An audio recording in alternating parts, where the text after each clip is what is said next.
নমস্কাৰ মই নেত্ৰজিৎ বৰা আৰু এই মুহূৰ্তত এক গুৰুত্বপূৰ্ণ খবৰ দিব বিচাৰিছো। এবাৰ ৰাম মন্দিৰ নিৰ্মাণক লৈ এক বিস্ফোৰক মন্তব্য কৰিছে বিধায়ক আমিনুল ইছলামে। বিধায়ক আমিনুল ইছলামৰ প্ৰশ্ন, বাবৰি মছজিদ ভাঙি ৰাম মন্দিৰ নিৰ্মাণ কৰি কি লাভ হ'ল হিন্দুসকলৰ? এই মুহূৰ্তত এক গুৰুত্বপূৰ্ণ খবৰ জনাইছে, বাবৰি মছজিদ ভাঙি ৰাম মন্দিৰ নিৰ্মাণ কৰি হিন্দুসকলৰ কি লাভ হ'ল? ৰাম মন্দিৰ নিৰ্মাণক লৈ এবাৰ চৰকাৰক প্ৰশ্ন উত্থাপন কৰিছে বিধায়ক আমিনুল ইছলামে। ৰাম মন্দিৰ নিৰ্মাণ কৰিলে হিন্দুসকলৰ পেট ভৰিব নেকি? এয়া বিধায়ক আমিনুল ইছলামৰ মন্তব্য। ধিঙৰ বিধায়ক আমিনুল ইছলামে মন্তব্য কৰিছে। ইপিনে সাংসদ বদৰুদ্দিন আজমল সন্দৰ্ভতো বিধায়ক আমিনুল ইছলামে মন্তব্য কৰা পৰিলক্ষিত হৈছে। সাংসদ বদৰুদ্দিন আজমল অতি অসমীয়া আৰু আজমলে অসমৰ শিক্ষা আৰু সংস্কৃতিলৈ যথেষ্ট অৱদান আগবঢ়াইছে। আৰু ধিঙৰ বিধায়ক আমিনুল ইছলামৰ মন্তব্য, বাবৰি মছজিদ ভাঙি ৰাম মন্দিৰ নিৰ্মাণ কৰি হিন্দুসকলৰ কি লাভ হ'ল বুলি প্ৰশ্ন উত্থাপন কৰিছে আমিনুল ইছলামে। ৰাম মন্দিৰ নিৰ্মাণক লৈ প্ৰশ্ন চৰকাৰলৈ, আৰু ৰাম মন্দিৰ নিৰ্মাণ কৰিলে হিন্দুসকলৰ পেট ভৰিব নেকি, সেই মন্তব্য কৰিছে বিধায়ক আমিনুল ইছলামে। এই মুহূৰ্তত মন্তব্য আগবঢ়াইছে। আপোনালোকে এটা কথা কৈ আছে যে বাবৰি মছজিদৰ ঠাইত ৰাম মন্দিৰ নিৰ্মাণ কৰি 500 বছৰৰ বেদনা, এই মোদী চৰকাৰে 500 বছৰৰ বেদনা, ভাৰতৰ কোটি কোটি মানুহৰ বেদনাক বিদৰিত কৰিলে। এতিয়া মোৰ প্ৰশ্নটো হ'ল যে বাবৰি মছজিদ ভাঙি সেই ঠাইত ৰাম মন্দিৰ নিৰ্মাণ কৰিলে ভাৰতৰ কোটি কোটি হিন্দু মানুহৰ মনৰ বেদনা দূৰ হ'ল, ইয়াৰ ফলত হিন্দু মানুহসকলৰ কি লাভ হ'ল?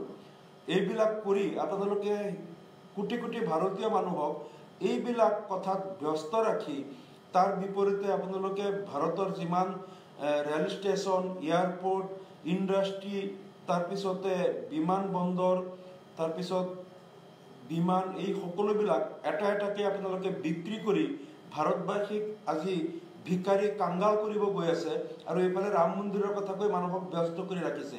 এই যে আপোনালোকে মোদী চৰকাৰৰ কাৰ্যকালত সমগ্ৰ ভাৰতবৰ্ষত দেখা গ'ল কোটি কোটি মানুহে তেওঁলোকৰ সংস্থাপন হেৰুৱালে, চাকৰি হেৰুৱালে। এই কোটি কোটি মানুহৰ পেটত ৰাম মন্দিৰে ভাত দিব নেকি? সেই কোটি কোটি মানুহত হিন্দু মানুহ নাই নেকি? যি আজি 16 কোটি মানুহ তেওঁলোক নিবনুৱা হৈ গ'ল, কৰ্মসংস্থান হেৰুৱালে, আৰু 4 কোটি মানুহে চাকৰি হেৰুৱালে। এই যে মানুহক, তাৰ অধিকাংশ মানুহ হিন্দু, 90% হিন্দু মানুহ, সেই হিন্দু মানুহসকলৰ পেটত আপোনালোকে গুৰ মাৰি তেওঁলোকৰ চাকৰি কাঢ়ি লৈ গ'ল, তেওঁলোকৰ সংস্থাপন কাঢ়ি লৈ গ'ল। এতিয়া সেই বাবৰি মছজিদৰ ঠাইত ৰাম মন্দিৰৰ গীত গাই এই মানুহখিনিৰ পেট ভৰাব পাৰিব নেকি? এইবিলাক ভেকু ভাওনা আপোনালোকৰ সকলো ৰাইজে বুজি পায়। নিৰ্বাচনৰ আগত এইবিলাক আপোনালোকে কৈ লাভ নাই। পাৰে যদি আপোনালোকে কৰ্মসংস্থান দিয়ক, হিন্দু বা সকলো ধৰ্মৰ লোকক আপোনালোকে তেওঁলোকক সংস্থাপন দিয়ক, উন্নয়ন কৰক, ইণ্ডাষ্ট্ৰী দিয়ক, আৰু শিক্ষানুষ্ঠানসমূহ প্ৰাদেশিকৰণ কৰক। আপোনাতকৈ আজমল বেছি অসমীয়া দৰদী, অসমীয়া প্ৰেমী। আপুনি আপোনাৰ জীৱনত 1 টকা আপোনাৰ নিজস্ব ইনকামৰ পৰা এই অসমীয়া জাতিৰ কাৰণে, ভাষাৰ কাৰণে, অসমৰ কাৰণে খৰচ কৰাৰ নজিৰ নাই।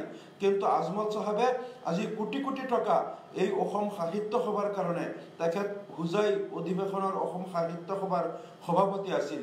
কিছুদিন আগতেও তেখেতে সাহিত্য সভাৰ কাৰ্যালয়ত তেখেতে বহুত অনুদান আগবঢ়াইছে। অসম সাহিত্য সভাই তেখেতক আমন্ত্ৰণ কৰি নি তেখেতক পৰম হিতৈষী সদস্য, আজীৱন সদস্য তেখেতক কৰিছে, তেখেতক সম্বৰ্ধনা দিছে। তেখেতে কোটি কোটি টকা অসমীয়া সাহিত্যৰ কাৰণে আৰু অসমীয়া সাহিত্য প্ৰকাশন পৰিষদৰ কাৰণে খৰচ কৰি আছে। তেখেতে অসমত বহু কেৱল মছজিদ মাদ্ৰাছাই নহয়, বহুত মন্দিৰ, সত্ৰ, নামঘৰতো তেখেতে দান কৰিছে। এইখন অসমৰ কাৰণে বহুত শিক্ষানুষ্ঠান কৰিছে, চিকিৎসালয় কৰিছে। যেতিয়া মানুহ বিপদগ্ৰস্ত হয়, সেই বিপদগ্ৰস্ত মানুহ বানপানীৰ ফলতেই হওক, সাম্প্ৰদায়িক সংঘাতৰ ফলতেই হওক, অন্য কোনো প্ৰাকৃতিক দুৰ্যোগৰ ফলতেই হওক, সেই বিপদগ্ৰস্ত মানুহক হিন্দু মুছলমান সমন্বিতে সকলো লোকক কোটি কোটি টকাৰ অনুদান এই আজমল কোম্পানীয়ে প্ৰায় 30-40 বছৰ আগৰ পৰাই তেওঁলোকে অকপতে সকলোকে বিলায়